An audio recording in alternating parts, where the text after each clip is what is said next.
జోష్న కార్తీక్ వాళ్ళ ఇంటికి వచ్చి వాళ్ళ అమ్మ దగ్గరికి వెళ్ళి, "అత్త నన్ను ఆశీర్వదించు అత్త. నేను కోడలుగా అవుదామనుకున్నాను. కానీ మేనకోడలుగానే ఉండిపోతున్నాను.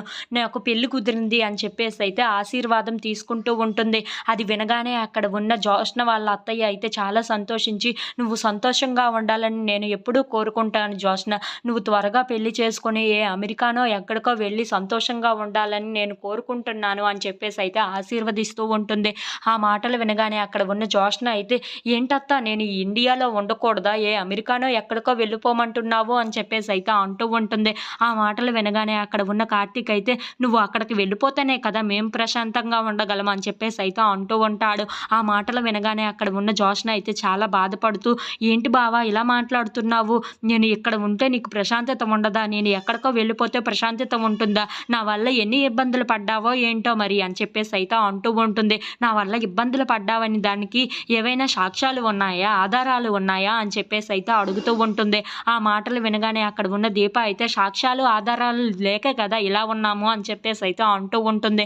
ఆ మాటలు వినగానే అక్కడ ఉన్న జోష్న మాత్రం, "అవన్నీ ఎందుకు కానీ ఇప్పుడు సాక్ష్యాలు, ఆధారాలు ఉంటే చెప్పండి. నేను తప్పుదాన్ని నిరూపించండి. అప్పుడు నేను ఒప్పుకుంటాను" అని చెప్పేసైతే అలా గొడవలు పడుతూ ఉంటారు. అది చూడగానే అక్కడ ఉన్న కార్తీక్ వాళ్ళ అమ్మ మాత్రం, "ఏంట్రా ఇదంతా" అని చెప్పేసైతే అంటూ ఉంటుంది.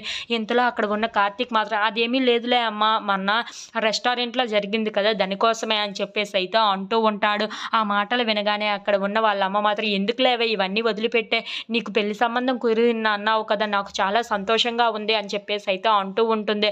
ఆ మాటలు వినగానే అక్కడ ఉన్న జోష్న అయితే, "మీ అందరూ నా నిశ్చితార్థానికి రావాలి" అని చెప్పేసైతే అంటూ ఇంతలో అక్కడ ఉన్న కార్తీక్ మాత్రం, "ఏంటి నీ ఎంగేజ్‌మెంట్‌కి మేము రావాలా? మేము గాని ఎంగేజ్‌మెంట్‌కి వస్తే అది ఎంగేజ్‌మెంట్ జరుగుతుందా ఇంతకీ" అని చెప్పేసైతే అంటూ ఉంటాడు. ఆ మాటలు వినగానే అక్కడ ఉన్న జోష్న అయితే ఒక్కసారిగా షాక్ అయిపోయి, "ఏం మాట్లాడుతున్నావు బావ నువ్వు" అని చెప్పేసైతే అంటూ ఉంటుంది. ఇంతలో అక్కడ ఉన్న కార్తీక్ మాత్రం, "అవును, మీ శివన్నారాయణ గారు, మీ తాతయ్య గారు ఉన్నారు కదా! మేము గాని వస్తే మా మీద శివతాండమే చేస్తారు" అని చెప్పేసైతే అంటూ ఉంటాడు. ఆ మాటలు వినగానే అక్కడ ఉన్న జోష్న మాత్రం, "మీరు నా ఎంగేజ్‌మెంట్‌కి రండి చాలు అంతే, ఏమీ కాకుండా నేను చూసుకుంటాను" అని చెప్పేసైతే వాళ్ళ అత్తకి చెప్పి అక్కడి నుండి వెళ్ళిపోతూ ఉంటుంది.